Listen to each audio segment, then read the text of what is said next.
I'd like to welcome you all here. Belmont-Watertown United Methodist Church is happy to sponsor New England JFON, which, if you've seen the different ads about it, helps low and no income immigrants with their legal problems. Like, how do you get through the legal process of coming to the United States? So that's what we're here to support. Our program is one we've been having for several years, Hearts to Help, because we started it in February. That's what I have read on. It mushes over into March, but we're still considered our hearts helping other people. And Yilin, our music director, plans us a wonderful program every year. And she and her husband, Paul Jacobs, are going to be the first performers on the program tonight. And that's Rhapsody in Blue by George Gershwin.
As usual, your forehand is tremendous. We always enjoy it. I go home and hear about it all evening. We're going to take a little break from the music right now, and I'd like to introduce Margaret Bradshaw. She is here from New England JFON. She's the chair of the board of the organization, and she's going to tell us a little bit about what they've been doing, and she tells me also actions from Washington have or have not been affecting them. Good evening, everyone. I'm so excited to be here again. I think this is my third time I've gotten to come. So it's just always such a treat to come and hear all the wonderful music and just to feel so grateful for how much Belmont-Watertown supports the work of New England JFON. JFON stands for Justice for Our Neighbors. We are part of a larger network that is called Immigration Law and Justice Network, and it's all over the country. Here in New England, we have 3 clinics. I am, in addition to being board chair, I am also the coordinator for the Worcester Clinic. We have a clinic in Springfield, and then we also have a Northeastern area clinic. Springfield and the Northeast, they are currently remote. The Northeast Clinic never quite got back to not being remote following COVID. With the new administration and the valid fears of some of our clients, they also don't want to leave their homes. Even though they have an appointment, even though they desperately want the help we have to offer, they're afraid. And so they're remote. My clinic in Worcester is both. We're adapting to whatever the need of the client is. If they want a remote appointment, we'll do a remote appointment. We have a little more protection in our Worcester clinic. We operate at the same time as a University of Massachusetts medical clinic, so there's strength in numbers, which is a wonderful thing to have. Since I saw you last year, we have started another program as well. We didn't have a name for it yet, and now we do. It is called Pathways to Hope. That makes us a government subcontractor for unaccompanied minors. And it's a program that up until recently, and it's a 20-year-old program, had bipartisan support, which is why we went ahead with the program, even though we had some concerns last year if everything changed. And as we all know, everything did change, and in ways we could not imagine. A few weeks ago, we were given a stop work order. Fortunately, it was reversed 3 days later. So at minimum, as you know with government, some of you may know with government contracts, you do the work and it takes you 3 months to get the money back for the work you did. So we at least feel confident we will get the money we were owed, as well as up until whatever we incur through April. The difficulty is the contract renews in April every year. Even though it's a 3-year contract, you set new budgets. It's quite possible that when April comes, they will say, okay, now you have to stop. Now there will be no money. And that's why programs like this, where everyone is giving to us and encouraging us in our work, because we just can't, once we take on a client, and we're very happy to say that in this less than first year, we have taken on 100 unaccompanied children into the program, putting them on the path to citizenship.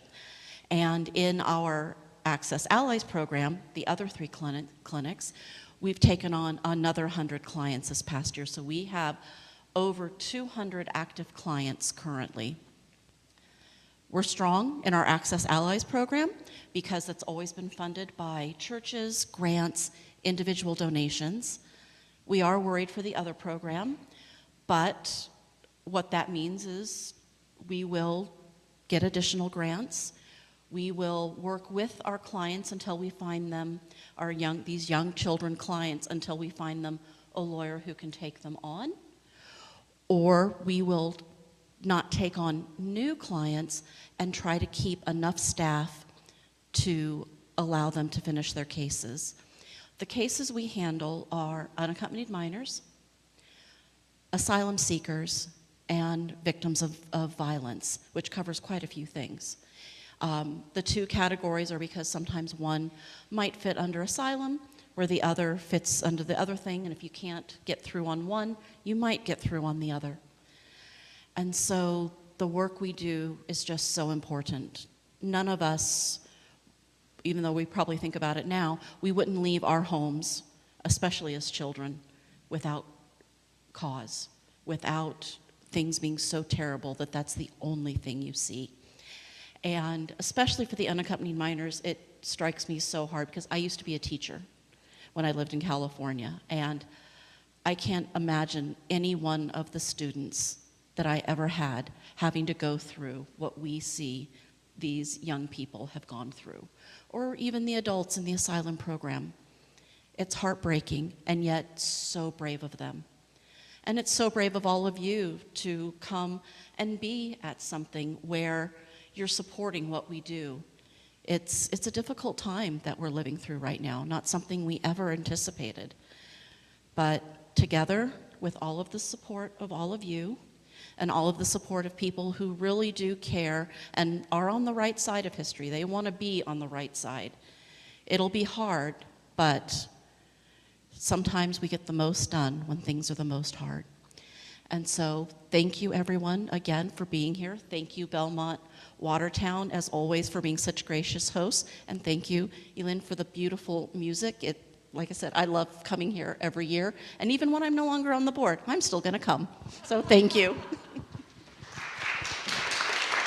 Thank you, Margaret. After the program, we do have refreshments across in the chapel and seating in the parlor. And Margaret has a table there. She can show you some of her literature, and she has various other things. And we also have refreshments that we hope you'll join us with. The next piece is Devil's Waltz. And I was looking at, I'm sure you've looked at it, the bios on the back. Now we have here someone who started playing his tuba after he retired. So just think about getting out there and being able to do this. I'm not doing it. And the other one, Kirk has been playing for over 50 years, so he obviously started as an infant. Now, so let's enjoy The Devil's Waltz by Stephen Verheltz.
Thank you, Kirk and Peter.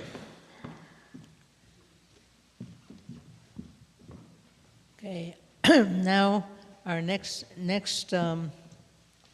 event is the youngest performers on our stage today, Saffron Jacobs and Antonio Casarano, and violin and viola.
Thank you, Saffron and Antonio. That was Duo Concertant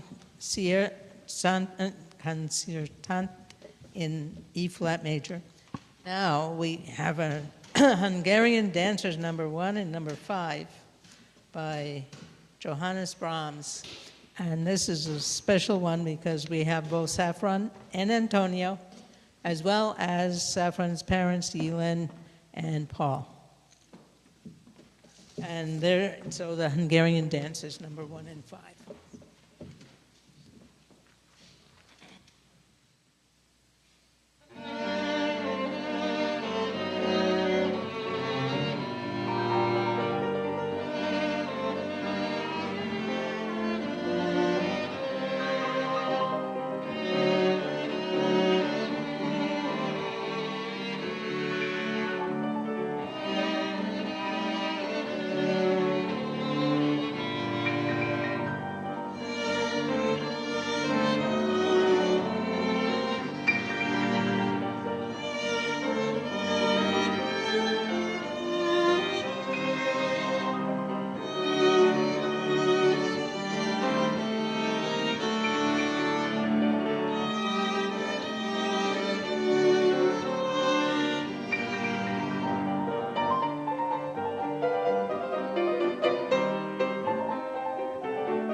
Thank you for that.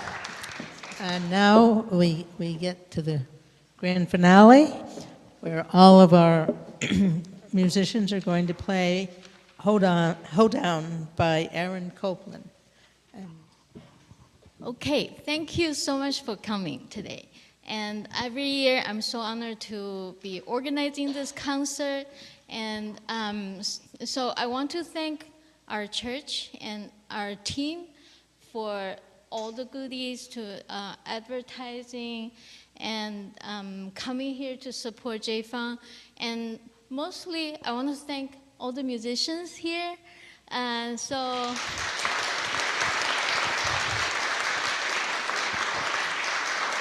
Peter on the tuba, Kirk on trombone, Antonio on cello and viola, Saffron on violin, and Paul on piano. So I want to bring all the players together for a finale, but it's impossible to find a piece with trombone, tuba, violin, cello, and piano. It's like, I did a search, came out nothing. Okay, so we specialize this ensemble with this piece, so I hope you enjoy this. You never heard this before. Yes, Yilin arranged it, so we know it's going to be good.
Thank you so much to all of the musicians. It's wonderful listening to you.